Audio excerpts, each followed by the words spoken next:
What is the optimal in-store presence? The optimal in-store presence, there are no such thing as an optimal in-store presence overall. You need to look at the categories, the products. But basically, few people look at the portfolio in a store. In most stores, or for most brands, 5 to 10% of the products accounts for 70–80% of the sales. So first of all, you have to find this 5 to 10% of the products. Then, when people move along a store or go into a store, most people go along the wall. 75% of the people in any store we measure go along the wall. So it's very simple. You just place the best-selling products along the wall. And then you will start to sell more products. So talking about selling, what is the key to increase sales and increase earnings in stores? To increase sales, you need to focus. Most people make it much too complicated. If you look at a typical supermarket or a clothing store, whatever, they have so many products in there. If you look at a supermarket, 10–12,000 SKUs in there.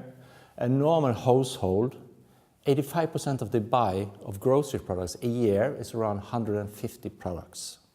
You need to know those 150 products and focus on those 150 products. It's all about focus. Do things simpler all the time. That's one answer. The other one is to involve the people in the store, the people actually working there. Most people don't have a clue what they are doing in a store. They're just moving products from here to here to here to here. We can see if you start to involve them just a little bit, they start to get interest in what they're doing and sales raise again. So I would say those two things there is, maybe, perhaps the most important thing you can do. So two key things to increase earnings really. The first thing is to focus on the best sellers. Yeah. Place them close to the walls, as you mentioned earlier. And the second thing is to engage the employees. Yeah. In the future, I guess, how to differentiate out there. Today, most of it is looking the same, everything, basically. You're going out, actually 20% of those people coming out of a supermarket or a pharmacy, they don't know which pharmacy or supermarket they've been into. 20%. So it's same. So what differs you from the rest? There are, again, basically two things. One is pretty obvious. It's service. If the employee sees you, say hello to you, make you smile, make you happy, it's good to be here, they recognize you when you're coming back, that's one thing that nobody's working with. It sounds so simple, it is so difficult to do. The other one is to create some kind of a theater in there. Yeah. If you have a slaughtering store, put them in front of everybody so everybody can see what he's doing. If you have a dish with fish, let they stand there and work in front of everybody. Put in other things that you make actually a theater. This is a cool place to be.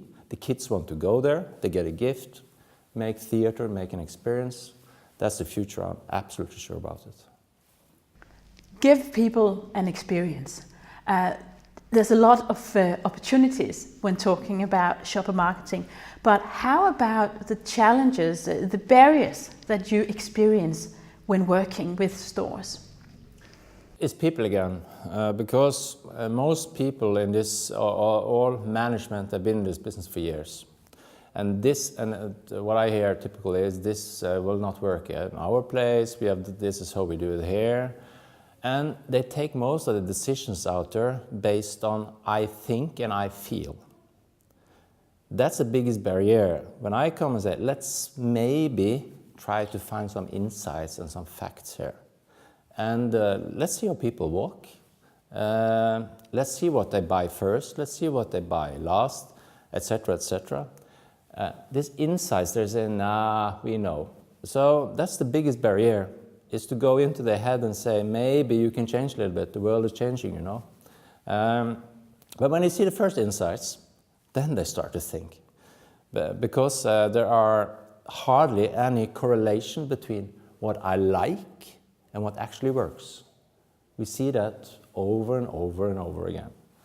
It's just to get a little bit inside up, act on it, and then they start to wake up. So how do you work around that barrier when people say, okay, we've tried that, we did that in '84, we know our customers, we know what they want. How do you make people wake up? By involving them. We usually start by involving management groups, because that's the biggest barrier, and middle management, maybe even worse. So involve them in workshops, get all their opinions, and when you come with an opinion to me, I say, that's hypothesis 1. Then another one's coming with a feeling, that's hypothesis 2, and 3, and so on and so on. And say, let's test it out, let's check it out. And then they feel, oh, that was my idea.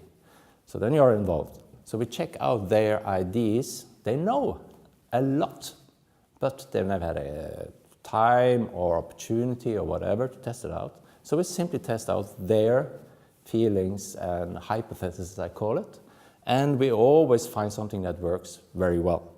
You increase sales there by 20%, here with 2%. You increase margins a little bit there, yeah, and so on and so on. So you have to start with the simplest thing. Try to make it simple. I say it's hard to make things simple, especially when you work with management groups.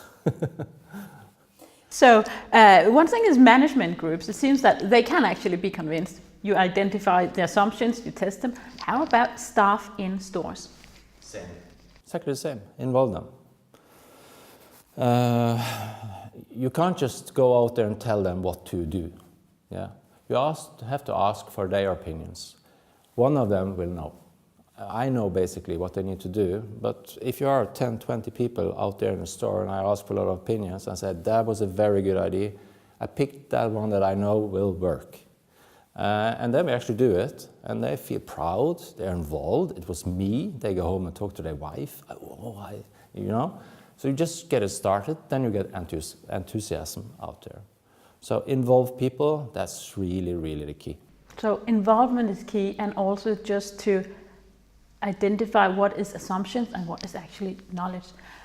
Talking about assumptions, I have an assumption that shopping behavior is increasingly affected by digital media and smartphones.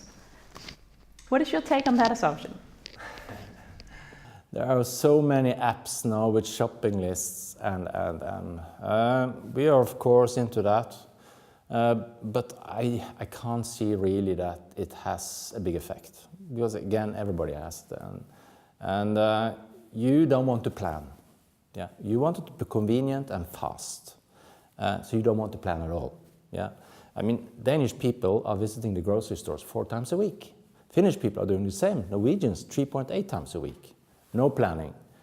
Around 84% of those going home from work today, they do not know what to have for dinner. 55% of those going into the store do not know what to have for dinner. They don't want these apps. They want to go into the store and just pick this phone, you know. What should we have for dinner today? Whatever. A Scandinavian family buy, in average, 10 dinners a year. The same 10 dinners a year. Yeah. So these apps and stuff, I am not so sure.